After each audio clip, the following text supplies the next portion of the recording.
នេះខ្លាំងចោ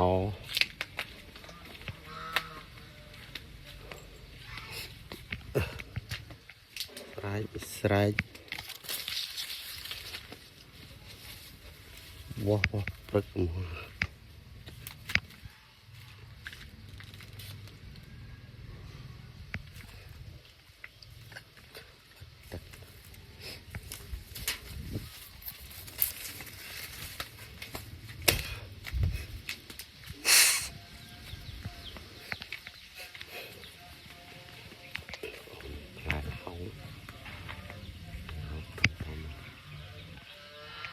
ហង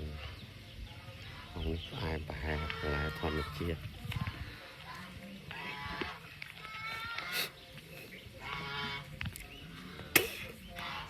ឈើធ្វើត្រង់មន់នៅធ្វើរងមន់តទៀតមិនអែអៀននេះទេតាន់វីដេអូកន្លែងទេ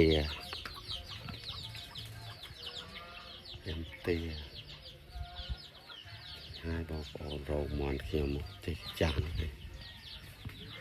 ប៉ុណ្ណឹងរងទារងមន់រងងាយ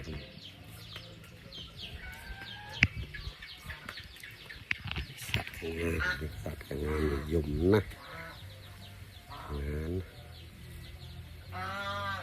សាយមសោស្រុករងមន់រងទារងងានហើយត្រូវដេក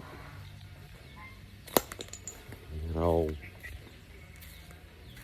ខ្ញុំស្នាក់នៅនេះកំសត់នេះកន្លែងខ្ញុំសម្រាប់កំសត់ទេបងប្អូនជួយជំរុញឲ្យបានមាន view មាន K អីគេផងមើលឡាកសៀខមមិនឲ្យផងមើលអាណិតនៅចាស់មករូបនេះផងសតណាស់បាយលហុងឲ្យមួយនេះចង់បានលហុងនេះឲ្យលហុងមួយឡាកសៀខមមិនមកឲ្យលហុងមួយ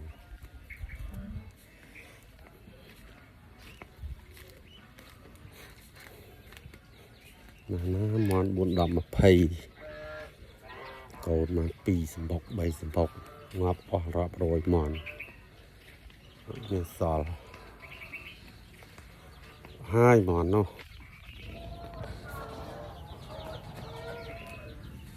សាប់ខូចៗទៅទៀត